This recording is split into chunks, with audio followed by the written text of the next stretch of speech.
Bulan belakang gimana? Om! Om Agong!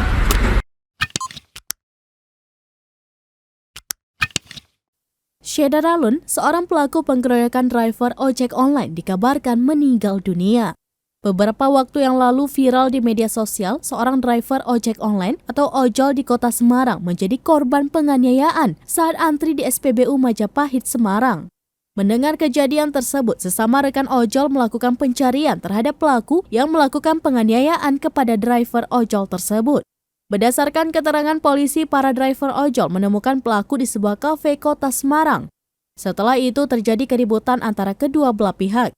Kasareskrim Polrestabes Semarang AKBP Doni Lombantoruan mengatakan satu orang yang diduga terlibat dalam melakukan penganiayaan terhadap driver ojol meninggal dunia.